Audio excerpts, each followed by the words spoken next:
must learn to love your brothers and sisters. That your days may be longer. Hey, that your days. Hello to everyone. Thank you all for joining me at this time. My name is Zaine, and I'm coming on to bring a message for you all in regards to some shifts that have taken place as of yesterday. Okay, mainly surrounding the death of Elizabeth, who was considered to be the queen of the Queen of the United Kingdom. Okay, and so I want to go off into some things that some of you may be privy to and some of you may not have any idea about. Okay, about a year ago, this knowledge actually was handed to me, and I didn't really know what to do with it because I did not have this channel at that time. And I expressed it on Facebook actually, and it was completely crickets. So I know people was looking at me as if, okay, this woman she's lost her mind, right? Of course, those of you who are familiar with the awakening, you know that when we start to see things through our spiritual eyes, those who cannot see, everything sounds crazy to them. And so I kind of just let that, die out. And so I didn't do anything with that information until now. So as of yesterday, Elizabeth, who is considered the Queen of England, has passed away. And it actually reminded me of the wisdom that was given to me a year ago. So first I want to start off by saying I'm going to be pulling the cards. I'm going to be looking into my book, The 48 Laws of Power, to pick up on the energy of what this shift means. And I'm also going to be speaking first with you all in regards to this particular place out in, it's called the Tower of London. So the Tower of London, this particular place has ravens on the land. I want you all to go and look this up for yourself. Don't take my word for anything. Go look it up for yourself and use your own discernment. But this is what was revealed to me a year ago. So ravens are actually kept on the land, on this landmass called the Tower of London. It's actually a large building where many people stay. I think it's a lot of the guards there. They stay in that particular location. And so there are ravens that are actually kept on the land to protect the crown and Tower of London. And so it's to pretty much protect the rulership of London, okay? And they use these ravens, which many of you know are very, beautiful black birds, right? To protect the land. And so it says, if the ravens are lost or fly away, the crown will fall and Britain will fall with it. So there was always this paranoia that if any of the ravens were to fly away or to die on the land, especially if all of them were to disperse at the same time, then the nation itself, or the land, London, the crown, and Britain would actually fall, okay? It would fall and they would lose their power. And so when this was revealed to me, I realized that they have been using these ravens as a way of practicing witchcraft in order to maintain their power structure, okay? And I'm going to be getting off into a few things because I ended up watching Snow White. Many of you who are within my age group or even older remember the first version of Snow White. I want you all, when you get a chance, to go back and watch that movie because there are very vital things that are within that particular movie that I see as a direct connection to this particular queen, Elizabeth, and the agenda that was surrounding the magic, the dark magic and spell work that they was doing in order to maintain their power. So it is said that these ravens have been captive since around 1660 during the reign of King Charles II. So they've had these things there for quite some time now. They've been keeping these ravens intentionally, strategically capturing them, breeding them, and placing them on the land of London in order to maintain power. And so it's also said that, let me see, where did I have that at? It's also said that these particular ravens, okay, so this says the ravens are used for magic and protective qualities, okay? This is what the ravens are there for: magic, and protective qualities. So then you have to ask yourself, well, what magic are they doing? Why do they need to do magic for any reason, right? And how is a raven protecting their land? So this is what I have here. During executions, the ravens were brought in to dramatize the killings. So when they would execute people or behead them, they would bring the ravens in to dramatize the gory scene of executing someone. So to pretty much bring more fear and, I guess, to incite fear and to, create this illusion of power and authority with the ravens. And so the origin is believed to have begun with King Charles II, who requested, initially this particular King Charles II requested to have these ravens removed off of the land, largely because he had an issue with the droppings. So he would go out onto the landmass and walk about and find that it was too many droppings everywhere. So he actually put out, an order to have them removed. But he had with him an astronomer who he sought counsel from. Okay, this astronomer was like his right-hand man. And this astronomer's name was John Flamsteed. And this particular astronomer told him, no, don't kill the birds. Do not remove them from the land, because if you do that, that will bring bad luck.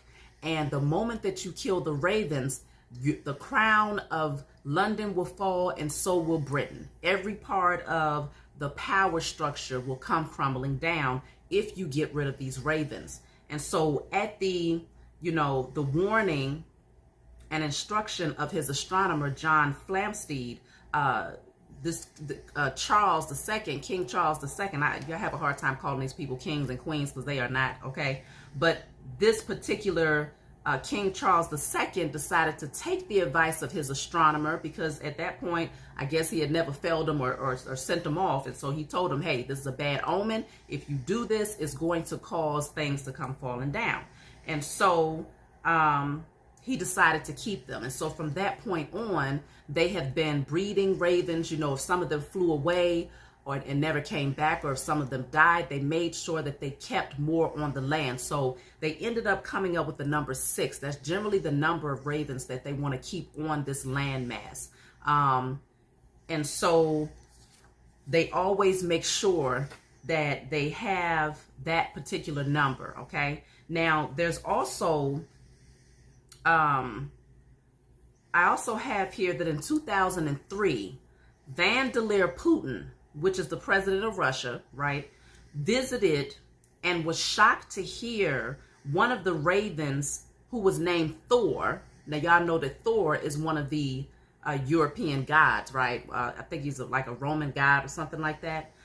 So this raven specifically, the raven's name was Thor. And when Putin visited, this raven was greeting them and saying things to them, saying good morning to him and all of his team that came in with him. Okay, so the raven was actually talking, right? Now, this part in particular is what drew me to what I'm getting ready to tell you about, is what drew me to the movie Snow White. So there is a particular, I guess, being is through the Welsh mythology, okay, by the name of Bran the Blessed. And Bran the Blessed was a giant, but was also considered the king of Britain, okay? Bran the Blessed, his skull, it's said that he placed an order out to have to be beheaded and to have his head buried in the last mass on the land of London. Okay, I'm having a hard time speaking for some reason. I guess they don't want this message getting out. But this particular Welsh mythology said that Bran the Blessed, who was the king of England, but also a giant, right, put out an order to have himself beheaded and to have his head placed in the landmass of London, in order to ensure that the area will always be secure and protected. So then you would say, okay, there is a skull that could potentially be buried in the land for the sake of protection. And Bran specifically, get this, Bran means raven. Okay, so yes, and this skull is supposed to be buried in London, facing the continent as a protective talisman against invasion. So it was placed there strategically to protect the land, but then Bran also means raven. And so this is where I believe that a large part of their desires to begin putting ravens on the land came through that as well, through this particular person's name of protection. And so then I started thinking, and I was like, you know, they tell you a lot of stories here. A lot of truth comes through these fairy tale movies and things like that, Disney movies, especially the ones that deal with like princesses and queens and kings and stuff like that. And so I decided to, you know, just kind of do a quick search to see what movie actually had ravens in it. And I was immediately drawn to Snow White. So I said, okay, well, let me sit down and watch Snow White tonight and see what comes from this. So as soon as the movie comes on, it starts off with Snow White, who's outside, you know, just la la la la la, singing and, you know, being jolly with nature and the animals and stuff like that. And the queen is overlooking her from the castle. She's looking down and she's giving her this evil, wicked look that says, I can't stand her. You know, she can't stand the love that she's exuding and the fact that she's connected to nature and the fact that she's beautiful and humble and all of these things, right? And so the queen decides to put out an order to have Snow White sent off into the wilderness. And once she gets to the wilderness, the order was to take her heart out and bring it back to her to pretty much verify that she was dead. Now, this particular queen had a pet in her castle with her, okay? And it was a raven. And when the movie first begins, this raven is sitting on a skull head, okay? The raven is sitting on a skull. So automatically I put two and two together because remember, Bran the Blessed, who was beheaded, right? This mythology or what, you know, and was placed in the landmass of London facing the continent for the sake of protection from invasion. And Bran also means raven. And then this movie comes on and there's a raven sitting on top of this skull in the wicked queen's living quarters. It says a lot.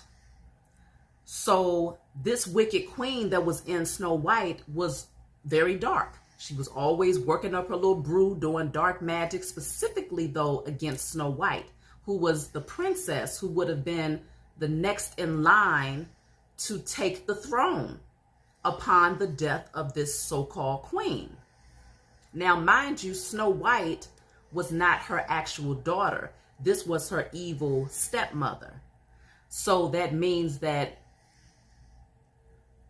you know, by default, she ended up being underneath the care, so-called care of this evil stepmother who did not want to see her take the throne because she knew that Snow White would bring an energy of love and peace and balance to the world, while she brought in this very wicked and dark energy, largely because she was bitter and she was very much so in her ego, wicked, and in her carnal nature.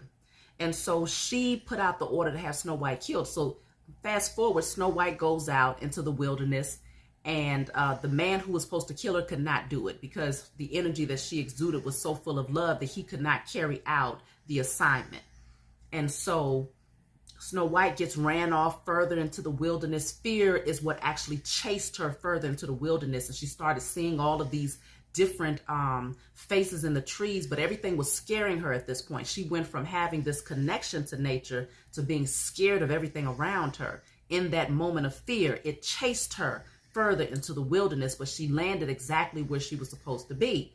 And when she got there, the animals began to come in and assist her because she had already created that divine connection with them. She exuded the energy of love. From this point, the 7 dwarves, if y'all remember the 7 dwarves, the only thing they knew how to do was work. And the thing was, when I watched the movie, I was like, wow, they was mining for diamonds and crystals, when they first started showing them. And so they're out there, mining these jewels, okay? And that's the only thing that they know how to do, because when Snow White gets into the house, she's like, wow, it's just filthy in here. Now, what I immediately picked up on in terms of the 7 dwarves is that it actually stands for the distorted masculine energy, because all of the dwarves were all males, right? And each dwarf had his own personality traits. One was angry, one was a doc, he had a lot of wisdom, but he was easily influenced and shook up by the one that was angry, right? And then you had sleepy, and then you had, different ones. So I feel like each one of them, when I started looking at the colors that they was wearing, I did see like the spectrum of the chakra colors. I was able to detect that, between the shirt, the pants, and the little caps that they had on. So I immediately picked up on this was a fractured masculine energy. Mind you, though, Snow White was also in a very feminine energy, but she was leaning so far into her feminine energy that she had no balance when it came to feminine and masculine energy. So she didn't know how to create those healthy boundaries or to stand up for herself or to speak up for herself. The only thing that she knew was love, nurturing, and things of that nature, but also very submissive and passive, too passive to where this evil queen was able to work against her. And to ultimately trick her into biting the apple. Now, one thing about Snow White, though, is that she stayed in this energy of dreaming and constantly fantasizing. She had met this prince, and this prince picked up on her energy. He heard her singing from far away, and he picked up on her energy, and they made this connection. That's what I wanted to get back to, because this queen, the only reason why she put out the order for Snow White to be killed was because as she stood overlooking Snow White from that window, she saw that this prince was drawn to Snow White, and she saw that connection. It was a divine union that had taken place there. And she did not want that divine union to actually carry through, where Snow White would be rescued and would ultimately be able to move on and live happily ever after with her divine masculine. And so she said, no, I'm going to put an end to this. I want her dead. But when the man could not carry out the mission, at that point, she said, well, I'm going to take it upon myself. And so she turned herself into this old shriveled up lady, right? And she said, I'm going to go in and I'm going to play like I'm very innocent and I'm just this needy old lady, because she knew that Snow White was a natural nurturer and would, naturally welcome her in, because she just cared that much, and was very naive at the same time. And so fast forward through all of this, the thing is, she did get Snow White to bite the apple and convince Snow White that if she bit this apple, she would receive everything that she had desired, her heart desired. And the only thing that Snow White wanted was her king. She wanted her prince by her side and to live happily ever after. And so she bit the apple, and the apple was to put her to sleep. Now, when the evil queen was brewing up or coming up with this particular potion, she had to read a book to come up with this potion. She also needed to know if there was an antidote to the potion. And so she said, no, I need to know this just in case. So she looked up the antidote. And the antidote was, if Snow White was to ever, the only way that Snow White could come out of sleep is if she is kissed, if she has love's first kiss, okay? Her love, true love's first kiss. So it would have to be her divine masculine that would come in and awaken her from sleep, okay? So I do feel that Snow White was sent in to heal the distorted masculine energy, the fractured masculine energy, which was in 7 parts. She had to nurture and heal and clean, because she had to show them how to cleanse themselves, take baths to cleanse their energy. She had to show them, she nurtured them, she fed them. And so it was that feminine energy that came in to heal the masculine of the 7 dwarves, because all they knew to do was work. They didn't do anything else but work. And so they was too much in their lower nature, but she came in and she shifted that. Even the most angry of the dwarfs ended up shifting the energy into love, and was, able to balance out his masculine and feminine towards the end. And so, of course, fast forward, she ended up biting the apple, falling asleep. And the prince came in. Well, first of all, the queen ended up killing herself. She tried to kill the dwarfs when they was trying to come after her, to tackle her for what she had done to Snow White. And in that very moment, she was at the top of a mountain, at the very peak of this mountain, and she was getting ready to throw this huge boulder of rocks down the mountain towards the dwarfs to kill them. But instead, it rolled back onto her, and a bolt of lightning struck on her, bam, and she fell off the mountain. And from there, she got eaten by vultures. So she pretty much created her own death through her wickedness. And Snow White was under sleep, but she ended up being awakened by her divine masculine through his love. So it was almost like the 7 dwarfs represented the masculine that still needed the nurturing and the healing, so that ultimately, after Snow White, after the feminine energy had done her work, she could rest. But in her resting state, it would take for her masculine to come in order to awaken, and for the two to come together to create the kingdom and to take back the throne. So I know that was pretty lengthy, but when you go watch the movie, you'll understand. And so what I'm picking up here is that the black magic that was being done with these ravens in London largely was targeted towards the divine unions. And because these divine unions will come together and reclaim the throne, king and queen, God and goddess coming in to balance out the masculine and feminine energy of the universe. This is what these people did not want. And so there has been a lot of wicked, dark magic that I feel was taking place right there on that land through those ravens, using the energy of the ravens and other entities and demons to do spell work and to send out this energy of keep the divine masculine and feminine asleep and from coming together. And that way, in that energy, we maintain rulership, and they never come together to take back their throne or their position. There was a lot of wickedness that was happening there. And so now the lightning bolt has struck. Y'all remember this lightning bolt just struck in front of the nation's capital, okay, right in front of the White House. That lightning bolt, it was a symbolic of something.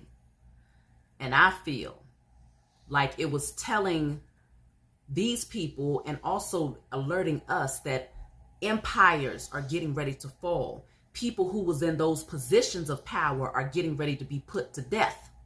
This is only one, but y'all are going to be seeing it's going to be more, okay? Please believe it's getting ready to be more. There's a declaration that I would like for you all to do that I've already done myself in regards to I want to tell y'all this declaration first, because I know that I get long-winded and some of y'all are not going to stay until the end of this message, okay? I want to tell y'all this declaration is a very short one, but this is to shift the energy of the ravens, because the Most High has given us dominion over all the creatures of the land, especially when you operate from a space of integrity. And so because they have been using these ravens, they really are strongly reliant upon these ravens, okay? And I pulled the cards to see what would happen if these ravens was no longer on this land, and the tower came out 2 times. So I know that there is something to this. So this one is a declaration that you will write down and burn. It says, I declare and decree that the spell work, dark magic, and evil intentions conjured to secure Britain are now cast out and destroyed. Now I want to say to secure the United Kingdom and London.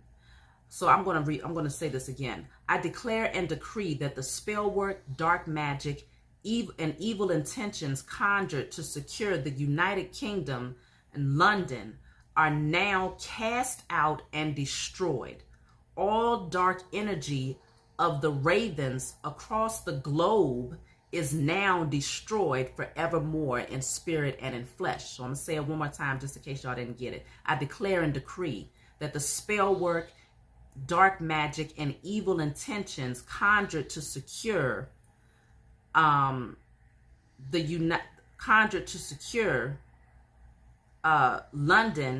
and the UK, the United Kingdom, are now cast out and destroyed. All dark energy of the ravens across the globe is now destroyed forevermore in spirit and in flesh. So this is us stripping that dark energy from the ravens so that they can no longer use them as a tool to create a dark energy to maintain their kingdom, because they are strongly reliant upon these ravens. The moment one of them dies out, they're working vigorously to make sure that another one takes that one's place. So this is it's a big deal for these people, okay? And so then I would like for you all to light a candle, but specifically a black candle to represent the raven, which is a black bird. So a black candle, and you're going to get a black permanent marker. You want the candle to be encased in glass so that you can write on it. And so you're going to write, all ravens across the four corners of the globe vibrate the energy of love, peace, and light only in spirit and in flesh. And you let that candle burn through in a safe place, of course, right? And so that's what I'm suggesting that you do. Let me read that part again. On the candle, you're going to write, all ravens across the four corners of the globe vibrate the energy of love, peace, and light only in spirit and in flesh. Okay? So for those of you that are doing that with me, thank you. For those of you that put it in the description box or the comments, thank you. I appreciate y'all. I love you. So now I want to move off into, because I know this is a little bit lengthy, I want to see, once the ravens are no longer on the land, once the ravens are, let me just say that the ravens are no longer projecting or vibrating the energy of wickedness and darkness to assist them in their spell work.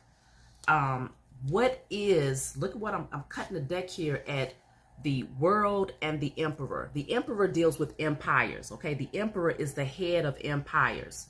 The world is here. This indicates the closing of a cycle, a chapter coming to an end, a completion of something here, okay? What is the energy? Once the ravens across the four corners of the globe is vibrating the energy of love and peace and light only, okay? How is that going to look for the UK? Look at that. They're blocked. No forward movement is coming out. The Eight of Wands in the reverse and the Two of Swords is here, okay? This is a blocked energy here, okay? This is a blocked energy for these people. So let me just see. We're going to keep pulling and see here. What is the energy? Okay? So it looks like bad karmic energy is coming in, okay? Because this is strength right here. We've regained our strength again, because that was the whole point of this situation. That was the whole point of them doing the spell work and the dark magic, was to maintain their power. So it was all about overpowering everyone else in order to be in this position of authority, and to ensure that no foreign invaders would be able to come in, right?